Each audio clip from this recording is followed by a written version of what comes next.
നമസ്കാരം. ഒരു 20 കൊല്ലം ക്ഷേത്രത്തിൽ മേൽശാന്തി പൂജ കഴിച്ചു വന്നിരുന്നു. രാവിലെ ഉഷപൂജ, അതിനുശേഷം നിവേദ്യങ്ങൾ അർപ്പിക്കുന്നു, പൂജ കഴിക്കുന്നു, ദീപാരാധന കഴിക്കുന്നു, വൈകിട്ട് സന്ധ്യാദീപാരാധന കഴിക്കുന്നു, അർച്ചനകൾ കഴിക്കുന്നു എന്നിങ്ങനെ കുറേ വിഷയങ്ങൾ 20 കൊല്ലം അദ്ദേഹം ഭക്തി ശ്രദ്ധാ പുരസ്സരം തൻ്റെ കർമ്മങ്ങൾ ലോപം കൂടാതെ ചെയ്തു വന്നു.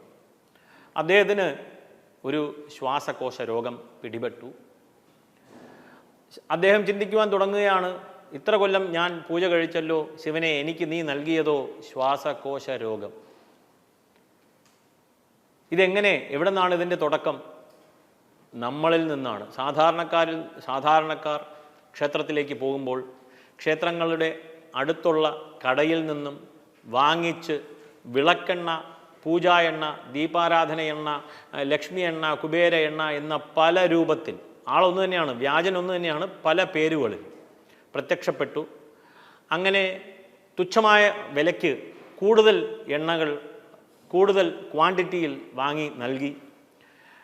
മേൽശാന്തി ഉണ്ടോ അറിയുന്നു, അദ്ദേഹം നല്ലെണ്ണയുടെ കളറിലാണ് ഇതെല്ലാം. നല്ല എണ്ണ, നല്ലെണ്ണയാണേ, അതാണല്ലോ നമുക്ക് ഉപയോഗിക്കേണ്ടത്. പക്ഷെ ആ കളറിലിരിക്കുന്നു. അദ്ദേഹം എടുത്തു വച്ച് കത്തിക്കുകയാണ്.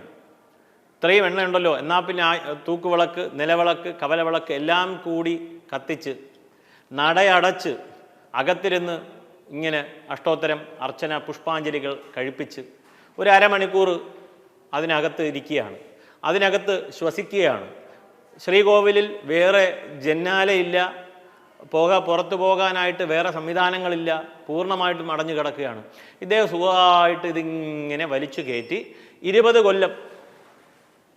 ഒന്ന് ചിന്തിക്കുക, ഇതിൽ നിന്ന് വരുന്ന പുക ശ്വസിച്ച് അദ്ദേഹത്തിന് എന്താണ് ലഭിച്ചത്? ശ്വാസകോശ രോഗം. അതിനെ അദ്ദേഹം ശിവന് പൂജ കഴിച്ചത് കൊണ്ടെന്നാക്കി മാറ്റി. കാരണം ജനങ്ങൾ.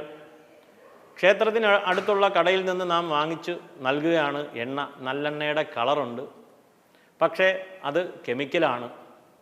ഏവരും ചിന്തിക്കുക, ഒരു പ്ലാസ്റ്റിക് കത്തുന്ന പുക ശ്വസിച്ചാൽ അത് ഗുണമോ ദോഷമോ? ഒരു ടയർ കത്തുകയാണ്, റബ്ബർ, അത് ഗുണമോ ദോഷമോ? ചിന്തിക്കുക. കുറേ നേരം വാഹനത്തിൽ നിന്ന് വരുന്ന പുക ശ്വസിക്കുന്നു, ഗുണമോ ദോഷമോ? ദോഷം തന്നെയാണെന്നായിരിക്കും എല്ലാവരുടെയും അഭിപ്രായം, ഇല്ലെങ്കിൽ ചിന്ത.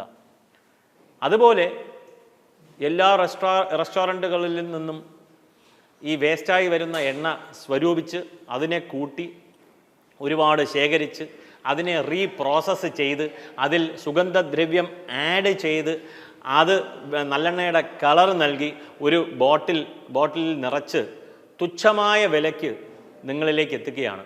കടക്കാർക്ക്, വിൽക്കുന്നവന് മാർജിൻ കൂടുതലുണ്ടാവും.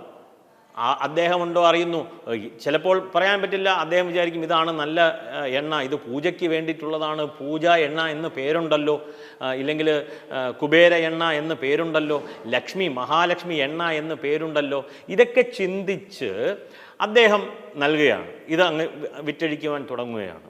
മാർജിനുമുണ്ട്. അപ്പോൾ പല കാരണങ്ങളുണ്ട്. ചിലപ്പോൾ അദ്ദേഹം നല്ല ഒരു ചിന്തയോട് കൂടിയായിരിക്കും ഇതാവണം ദേവന് നൽകേണ്ടത്. വിളക്കെണ്ണ, വിളക്ക് ആട്ടിയെടുത്ത എണ്ണ. വിളക്ക് ആട്ടിയാൽ എണ്ണ കിട്ടുമോ? ഇതുപോലും നമ്മൾ ചിന്തിക്കുന്നില്ല. ഒരു സാധാരണക്കാരൻ.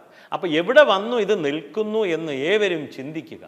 ഇത് നാം നൽകുന്ന വെറും 100 ml എണ്ണയിൽ ഒതുങ്ങുന്നില്ല. ഇത് 1 ലക്ഷം പേര് ആവർത്തിക്കുകയാണ്, 2 ലക്ഷം പേര് ആവർത്തിക്കുകയാണ്. അപ്പോൾ ഒരാൾ തെറ്റ് ചെയ്യുമ്പോൾ ഒന്നിൽ നിന്ന് 10, 100, 1000 ലക്ഷമായി ഇക്കണ്ട ക്ഷേത്രങ്ങളിലെല്ലാം തന്നെ ഒരു വിളക്കല്ല കത്തുന്നത്, ആയിരക്കണക്കിന് വിളക്കാണ് കത്തുന്നത്. അപ്പോൾ ആ പ്രദേശം മുഴുവനും മലിനീകരണപ്പെട്ടുകൊണ്ടിരിക്കുകയാണ്. എന്നിട്ട് നാം നല്ല പ്രാണവായു ലഭിക്കുവാനായി ക്ഷേത്രത്തിൽ പോവുകയാണ്.